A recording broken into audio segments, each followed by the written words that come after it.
Hello, welcome to Dan Really Likes Wine with Pick and Pay. Welcome to a really special edition of the show this week because today, Tuesday the 30th of June, is my birthday, and it's a day which I am a little disappointed. I would have thought by now that the President would have been on national television declaring it a public holiday and declaring that everybody should be sending gifts and well wishes my way. Sadly not, but I got the next best thing, which is speaking to just about the President of global wine here in South Africa, because a really good mate of mine happens to run a small but extremely successful company that does a wonderful job of not just looking after some top South African wine, but also bringing international wine into South Africa and allowing people to see some of the best French, best Italian, best wine from a number of countries in Europe. And so I thought, what better way to celebrate than to come on down, catch up with my mate Derek, and also drink a very, very special bottle of wine and open it in a very special manner. But we'll get to all of that a little later. First of all, because you've been on the show, welcome back, Derek Kilpin. Dan, thanks, man. Good to be here. I think this is our first bit of social interaction within the 1.5 meters, but good to see you, man. And it's lovely to be here because this is Great Domains. This is the home of what's a really cool but very important company in the South African wine scene, because as well as some top South African brands, I'll ask you about those in a moment, you are also the conduit for really impressive international wine, stuff like Romani Conti finding its way out of France, out of Europe, and into the cellars of South Africans. Yeah, I mean, we still sort of largely importers, so probably 90% of what we do is all imports. We represent crazily 100 odd estates now from France, Italy, Spain, Hungary, Lebanon, and then we obviously have a small niche, tight-knit group of South Africans that we distribute here in Gauteng. But yeah, the main sort of heartbeat of the business is Burgundy. Champagne, the Rhone Valley, you mentioned Romani Conti, there's a box somewhere behind you which is empty because we knew nickel was coming. But no, so it's an amazing, we're in a privileged position to work with all these sort of high-end blue chip wine estates on a direct and exclusive basis, and then bring it all in here, drink a fair chunk of it, and then sell it to lots of sort of passionate wine people in South Africa. You wouldn't be doing it if it wasn't successful, if there wasn't a market for it. And yeah, the question people automatically ask is, well, we make such good wine here in South Africa. Our exchange rate means that it's wine that's at a much more acceptable price than a lot of the big stuff. I know that I've seen wine from your stable that's nudging towards 200, 250,000 rand a bottle in some cases. And yet people are buying it. So there's obviously a space here in South Africa that probably still loves South African wine, but likes to broaden the palate, likes to experience some of those big names and discover some really good old style European wine. No, but I think that's exactly it. I mean, I'm patriotically South African, but then here we are importing wine. So it's a case of trying to fulfill those gaps with people that love wine, that don't just want to drink South African wine. And of course we've got amazing wines here, but if you love wine and you love food and all these great things, you want to have diversity. And the idea is with the wines that we work with, we want to import the wine, put it on the table, and it needs to taste different and it needs to give a different experience. Otherwise then it is pointless bringing it in. It's just a case of why bring imported wine in? Well, it needs to be different and give a different experience. So that's sort of the broad concept behind. And I think also like the history side of things is big for us, where you have these estates that have been doing it for hundreds of years.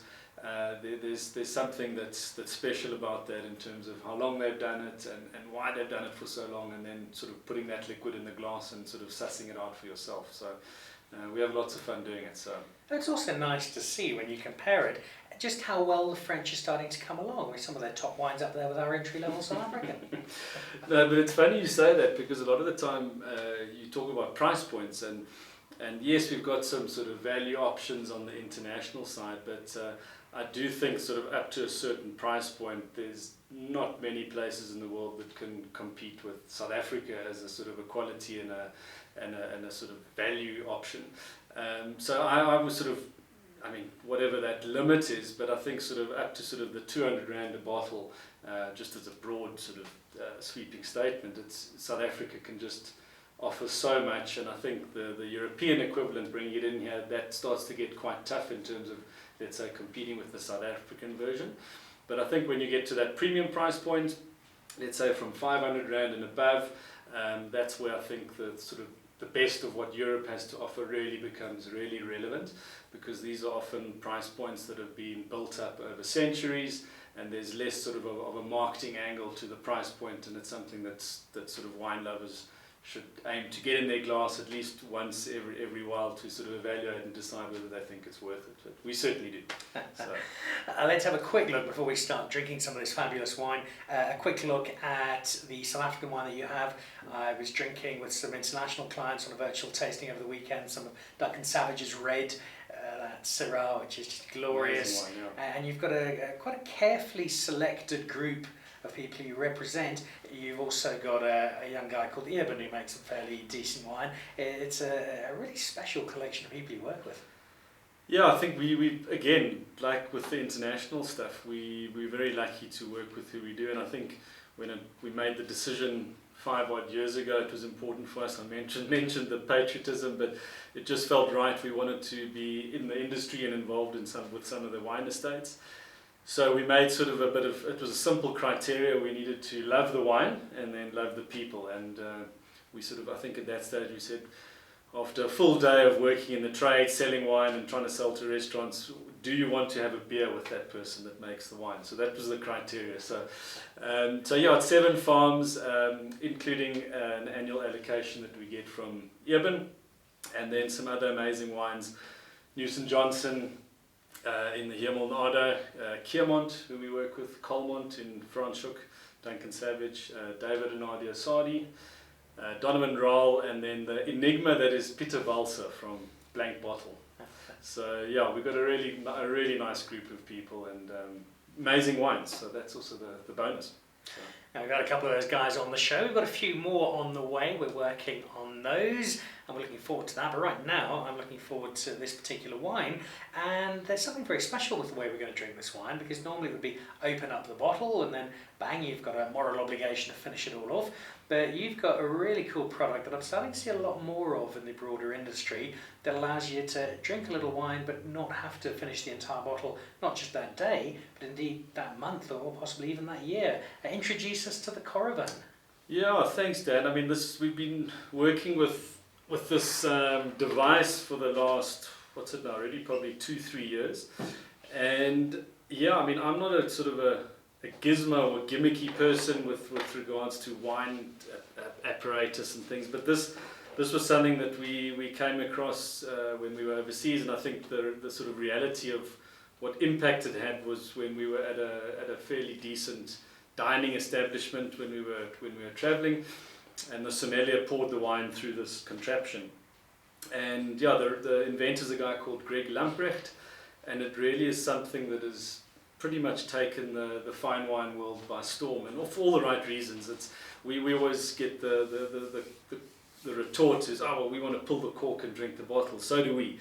So we also pull the cork and drink wine as we normally would, but there's often so many opportunities where this thing can come into play, where you don't waste the wine, or you don't feel the need you have to finish it that evening if it's a Monday night, or whatever it may be. So it just, and for us, for tastings, it's really handy where we can have one person here and do a small taste of 8 different wines. You don't have to open all 8 bottles, so there's a bit of prevents wastage, and yeah, so I'm a big fan of it, and I use it at home 3-4 times a week, so I don't have to. The name you gave me was Greg Lamprecht, South African? There's some link with South Africa, yeah. It's definitely South African. Definitely South African. It's going to be like us claiming Roger Federer or something. He's complete. But there's enough there. Kempton Park, born and bred.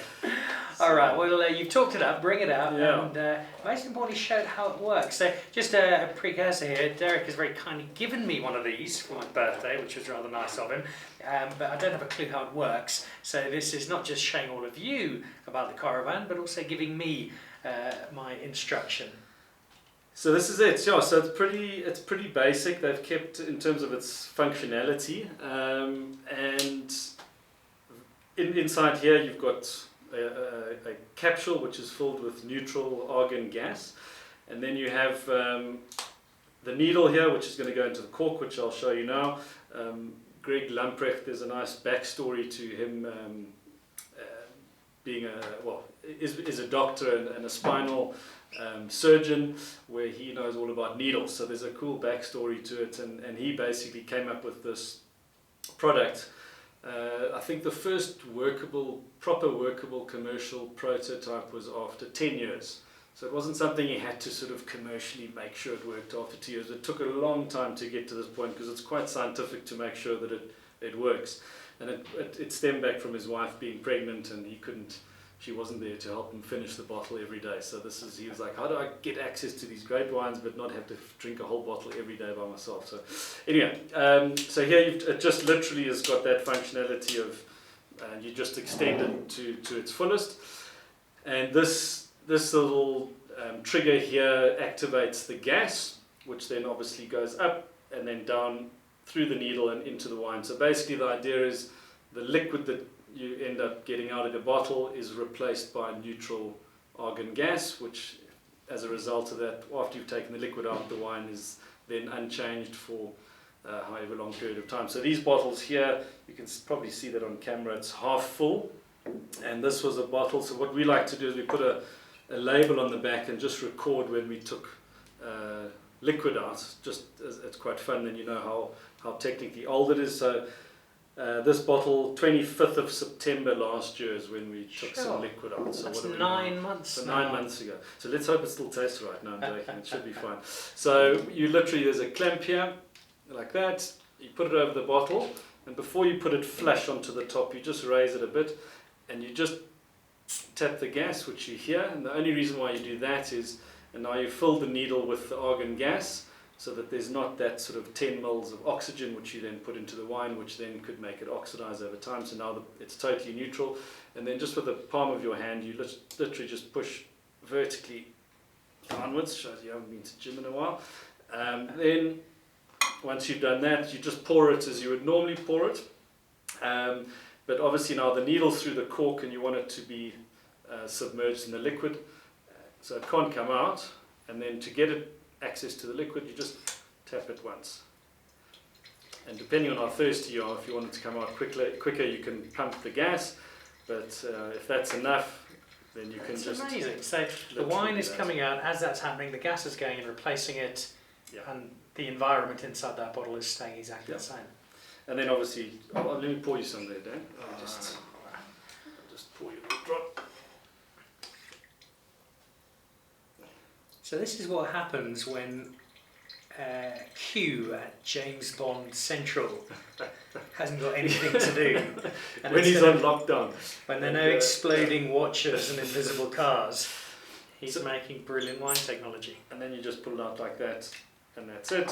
And then obviously now, the other big thing is obviously now you've got the cork inside, so the needle's gone through the cork, cork's elastic, so you extract the needle and the cork obviously closes that space. So if you turn it upside down, there's obviously no liquid that's going to come out, and now you've sort of got your wine again. So that is brilliant. So if you smell that, it's exciting, because that's, as I said, 25th of September. This is a little Portuguese blend, and this is one of those ones where you get stumped on a TV show if Dan says what grape varieties are on side. But the Portuguese are synonymous for putting about 50 different grape varieties, none of which you can pronounce, into the bottle. But one of the main grape varieties is called Rabigato, which is that's what's the main part of this blend. And it's always just fresh, light, crispy, decent acidity, quite mineral, and a good example of what Portugal can offer at the value end. I'm glad we've kicked off with this, because the first time I drank Portuguese wine properly, I was in the Algarve on holiday with my wife. She'd, still to this day, said she'd followed me there to find me from South Africa, and we were all staying together with mutual friends in a big house, and we'd go down to the local supermarket, and they'd all buy €2 a bottle Portuguese wine, and being very pompous, I'd buy €20 a bottle French wine, and then mine ran out and I drank theirs, and theirs was better than mine. So I've been a big fan of Portuguese wine since. No, well, I think Portugal is in terms of the European context, it's just offers amazing value. Where I think maybe that's where that exception could be, that 200 rand that I mentioned earlier as the ceiling.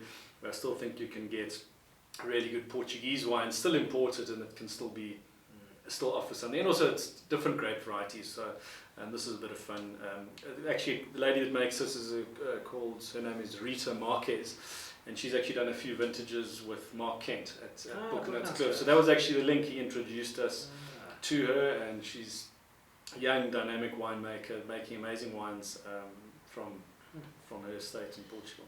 Oh, this is lovely. Wonderful dryness to it, and probably the best Portuguese import into South Africa since Ronaldo Silvestre de Souza, the acclaimed director who just happens to be behind the cameras at the moment.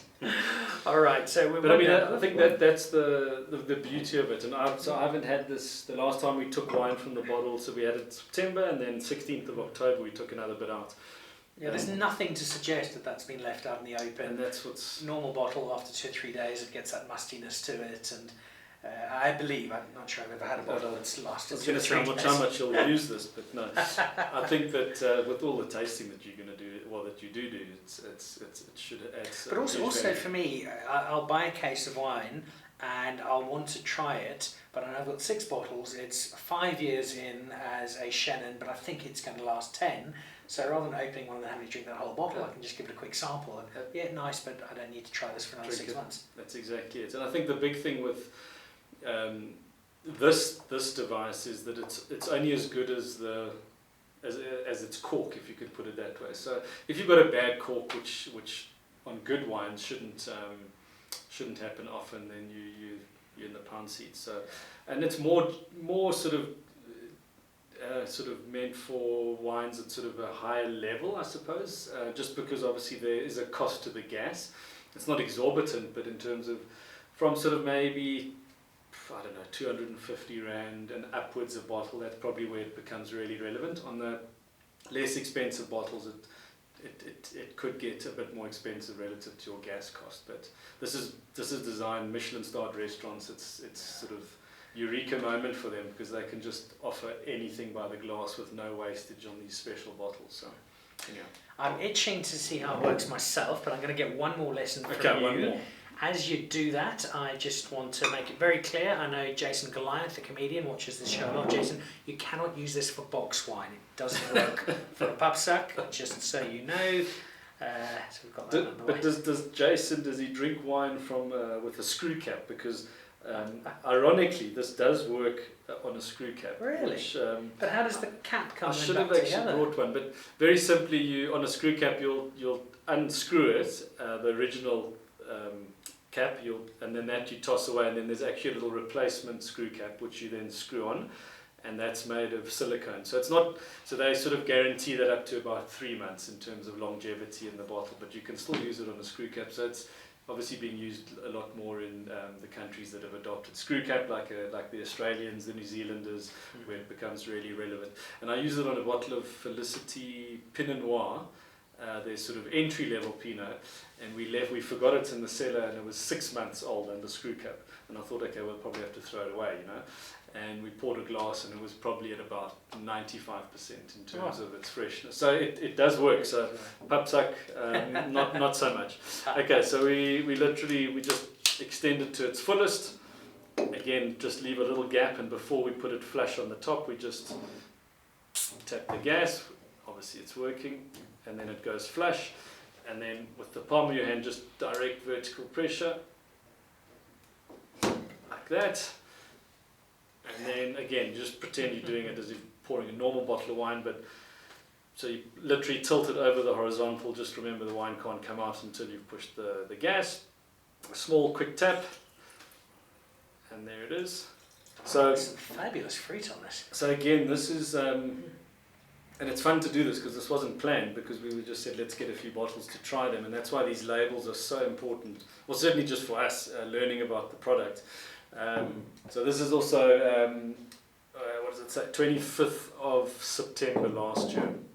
And this is from the estate Bodegas Muga in Rioja, in Spain. You like the pronunciation. Then this is their white, which is obviously a lot more quirky. Everyone's familiar with the red wines from Rioja. But I think the white wines are very much under the radar. They're not hell of expensive. And it's from the varieties that you get in that region, and I think they're refreshing, and I just think they offer a lot, and they're often overlooked. Maybe clarify something for people there, because Rioja, most people automatically think it's a red, and I think there are a lot of people who think, oh, Rioja, that must be a type of grape or a style of wine. Here we're seeing a white Rioja, so that's obviously not correct. Define exactly what Rioja means or is. Well, Rioja is very simply the region in the north of Spain. Most of Spain's sort of premium wines are in the sort of northern part of the country, and Rioja probably being the most famous, along with Ribera del Duero and Toro, those two sort of other regions. But the Rioja is probably the flag bearer of Spain in terms of quality wine, which is a bit of a generalization, but pretty much sums it up. So it's a big region. And probably, if you could equate it to literally having Stellenbosch on the label, that's sort of the same thing. Rioja is a brand of a region, if you can put it that way. And then there's obviously laws that govern what you can and can't do within that appellation of Rioja. So you'll have grape varieties that are allowed to be planted in Rioja to be able to put it on the label and call it Rioja. And the same with white. So this is the grape variety Viura. And then there's also a bit of Malvasia as another grape variety as the blend. So those are the grapes that, two of the grapes that you can use to put in a bottle of white Rioja. Whereas the red version is mainly Tempranillo. So this is lovely. Not as dry as the previous one, the fruit's glorious.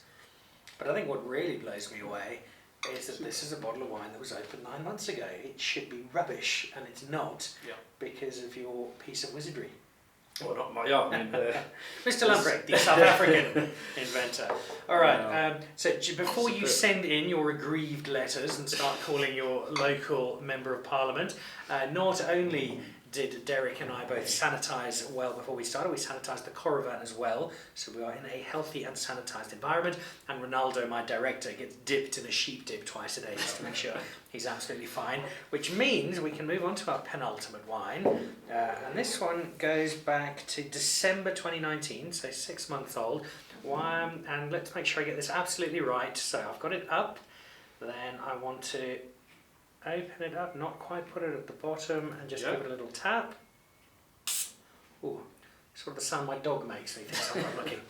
Alright.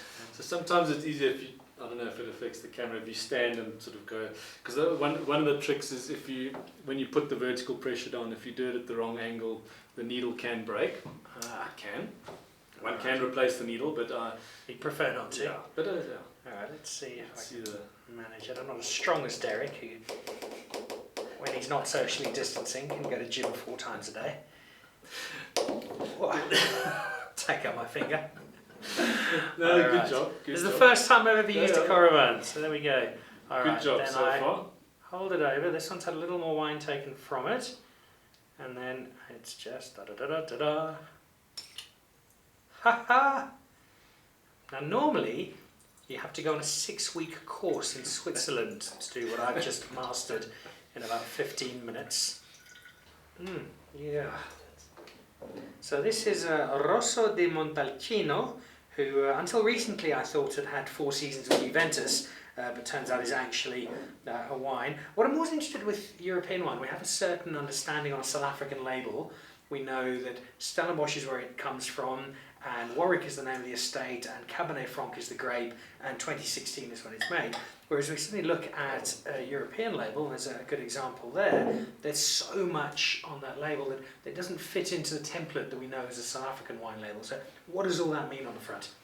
Do you have any idea? That's just good wine. No, I think the Europeans don't make it easy for the sort of the wine consumer that's looking to sort of educate themselves about new regions and countries. But I think once you sort of understand broadly how they do it, it all generally makes sense. So this, Sesti, which is quite maybe tough to see on the camera, that's the name of the producer.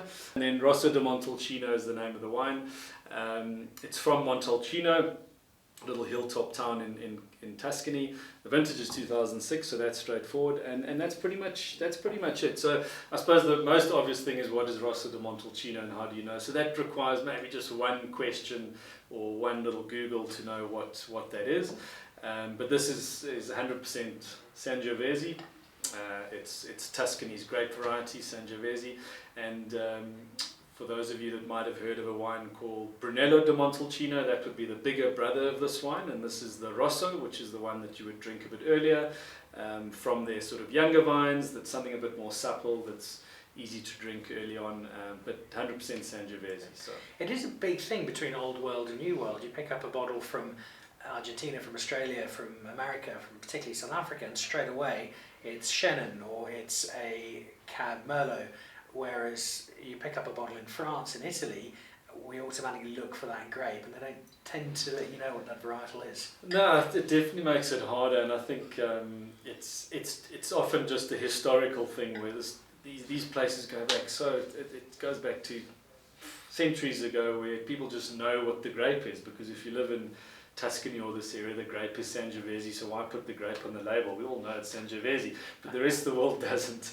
So it does take a bit of time to sort of just figure one or two of the things out. But anyway, yeah. Right, we've had 3 lovely wines, and not just great wines in themselves, but terrific stories to them, and all drunk out of some super, super glassware, which I suspect is how you actually really make this vast amount of money you do in your business, because as much as you might sell some Romani Conti for a small fortune, the average lifespan of a Zolto glass in my house is about 8 minutes. But although they are so delicate, they're just such glorious glasses, and not only the lightness of feel to them when you drink them, you just feel like you're drinking something special no matter what you pour into them, but also the design. It's more than just the art, the aesthetic. There's a real functionality to the way they're made and how that enhances what you want to drink. Yeah, I mean, they're very sort of close to our heart. Even though it's just a glass, it really is such a crucial part of the wine drinking and enjoyment experience, is to have a really proper wine glass that you can drink out of. It doesn't always obviously have to be a Zalto, but just something that's a really good glass. And these are glasses that I actually first came across when I was in America on my one and only trip there, in fact on a holiday. And I remember I met this sommelier who was a sommelier at a 3-star Michelin restaurant, and we had this really amazing evening at his restaurant drinking wine, and it was a friend of a friend. And anyway, we left. I came back to South Africa, and I saw on Twitter he posted a picture, and I hadn't downloaded the picture yet, and he said, finally they've arrived, the greatest glasses in the world. So I thought, probably know which ones they are, because we know which are some of the really good brands out there. And I opened it and I didn't recognize it, and then that's actually where it started. And I saw this glass and Zalto, I don't know it. And then from there, it's really caught on in the rest of the world, certainly in the fine dining establishments. It's just, as you say, it's just so delicate and thin and beautiful. They are fabulous, fabulous. And I'm really excited to have them, because you have supplied 3 of our 4 bottles of wine today. I have the final one. We've been to Portugal, we've been to Spain, and we've been to Italy, so we need to wrap up in the finest wine country of them all, which naturally is South Africa. And we're going to wrap up with a bottle that celebrates. I mentioned at the start of the show, today is my birthday, and I'm very excited to do so. You're probably thinking, Dad's about 23, 24. Be a good guess. I do take care of my skin. I've got a great regime. I'm actually 42 today, and so I have with me to have a little taste with you before I polish off the rest with my wife later tonight. It's a 1978 Meerlust Cabernet Sauvignon. Very special. I had a look at it now, and I mean the level on that just looks amazing. I mean, it looks in brilliant condition. I don't know. So what does that mean to people when you say the level looks amazing? Well, it's a 78, so it's ancient. This is why Derek has no friends. No, but so often after that period of time, and in fact, when in a previous job where we did a lot of sort of selling of, not in South Africa, when I was overseas, where we sold lots of old wine, and it was all about the fill level, and you could tell a lot about where the wine's, how it's been stored and looked after, basically. So the fact that it hasn't sunk to a lower level is often a good sign that it's been looked after. So you've probably got a good source, and I'm quite keen to try it. Well, you've very kindly given me a Corrigan as my birthday gift, so in the spirit of generosity, I shall give you a minuscule amount of my Meerlust Cabernet Sauvignon, largely because if I give you any more, my wife will be very cross with me. It's more her gift than mine. Right, so there we go. Coravan is on. A little splash of gas. Oh, through it goes. What's also nice is the biggest challenge I find when I open one of these older bottles is managing the cork process. And this gets around that quite nicely. Right, haha. So here we go. This wine has not seen the light of day since 1978. That is regarded by most as being exceptional for both wine and wine presenters.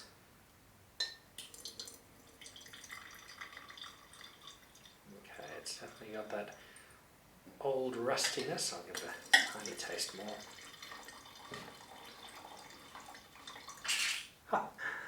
I get really excited about this because it's just such a, it's the living history of wine, isn't it? Cheers, Dan. Happy birthday. Cheers, thank you. Very special.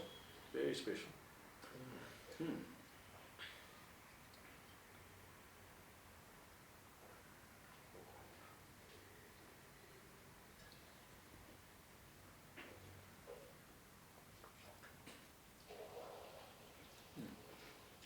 It's amazing how you, as soon as you're getting into that really nice tertiary stage of a wine where it's, after all that time, you're getting all that undergrowth and soup wine, all that. It's very attractive, and it'll be interesting to see when you polish this off later how it develops once you pull the cork, because I'm sure you won't be using the Coravan for your birthday bottle. Yeah, I'll have this sitting in a decanter for an hour or two. Oh. And whenever we drink wine, it's always about more than just in the glass, because there's the context, there's who you're drinking it with, the story behind it, and I'm always going to be subjective about this wine. I remember buying the case of it in auction. It celebrates the year that both my wife and I were born, although obviously I look much younger than her, and it's just the celebration around it, which I'm naturally inclined to enjoy it, but yeah, that notwithstanding, I still feel that this is just a delight to drink. Yeah, I think it's in very good condition, unlike its owner. But I mean, it's really drinking fantastically well. No, but it's, and I think one of the great things about old wine, and I was reading an article recently how great old wines, as they get older, they almost sort of all gravitate sort of down one avenue, if that makes sense, where you maybe lose a bit of the varietal characteristics, and they go down a route of just being a special old bottle of wine where you might actually not even be able to tell if it's a Pinot Noir or Cabernet, because it gets quite tricky when it gets really old. And this is just it's just drinking really nicely. There's sweet fruit, it's balanced, it's soft, it's fantastic. So thanks for sharing it. That's really kind of you. Great pleasure. And it's a perfect way to wrap up not just this birthday celebration for this week's show, but also our demonstration. But before we let you go and spend the rest of the day tasting the 100-odd French breads that you do every day, if somebody wants one of these, they're obviously available in South Africa. What are you looking to pay for one of these? So there's a few versions, and to keep it as uncomplicated as possible, it sort of starts at about 4,000 Rand for sort of the entry level, call it that. And a lot of it's to do with the aesthetics. So they have the same functionality. So that's the most important thing for people to know. If you buy the less expensive one, it's still going to do the same thing. It's a bit like maybe an iPhone, or you have a nicer cover or whatever it may be. So this is the elite version for the elite clientele. So you have the colored version, the red or the black or the silver or whatever it may be.